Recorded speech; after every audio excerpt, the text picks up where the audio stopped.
Now that the swedge has been swedged, we're ready to move on to the next part. I probably should have done this before I put the swedge on, but I got excited, and it's not going to really make that big of a difference.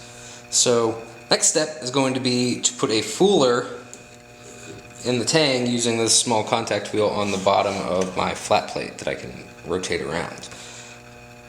Basically, the idea is going to be to come into this center line that I marked with a 3/16 drill bit on a 1/4 inch bar. So I've got a nice thin core that I'm going to plunge into that line and then kind of drag my plunge cut up into probably this area up in here. And then what that'll allow me to do is come back in and taper, and I'll have all this area in here hogged out, ready to go. And my taper will flush in, and as it comes flat, this area will become flat again, the fooler will disappear, and I'll have a nice little gap here for some glue and a nice flat tang that tapers out to a thinner edge. You don't need to tape your tangs, but it looks really good and it's not that hard. So it's an important skill to learn how to do, and I'm gonna get rolling on this now, and I'll try to set up the video so you can get a good look at what I'm doing.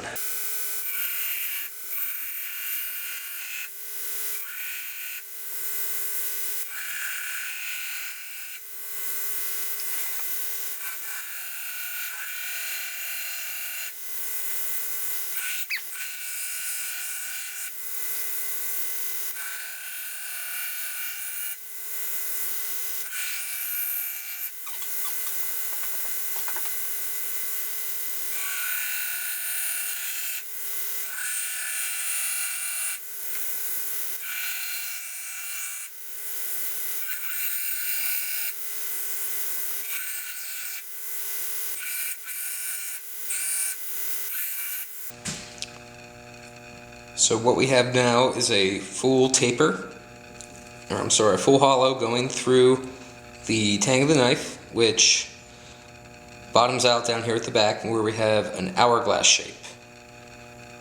And the goal for this is going to be to flatten out from the thinnest point right here all the way up to where about that pin stops, and halfway through here where the handle is going to sit. So that's all parallel, or not parallel, but flat on either side.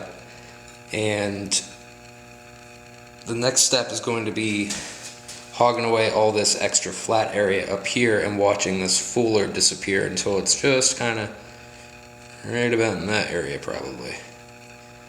Alright, so we'll get on that. There's a couple different ways to do that, but I'm probably going to do it on this grinder. I might hop over to the disc sander depending on how I can hold it and whatnot. What's going to happen, I don't know yet. We'll figure it out. We got the first side ground out on here. It worked pretty well, so I'm going to do it on the flat plate. You can do this on a disc sander too. Anything I can do on this grinder, I like to do it. It's just set up for doing this. I'm more comfortable on it. There's a million and one ways to get this flat. This is how I do it. Feel free to try something else. So I'm going to grind this other side down for you, and feel free to watch.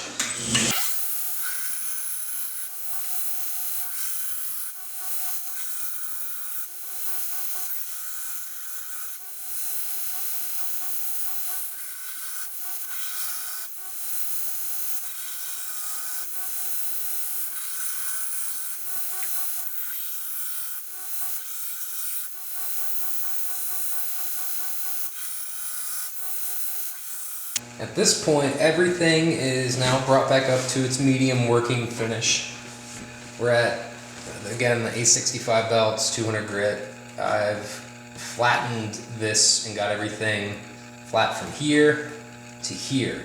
So as soon as we go to put this block of wood on there, it's going to fit on there real nice and flat. Don't worry about that hollow. That'll actually help us with glue, and as long as the edges are good, you're good. If nobody's going to see that hole on the inside, then nobody's going to know it's there.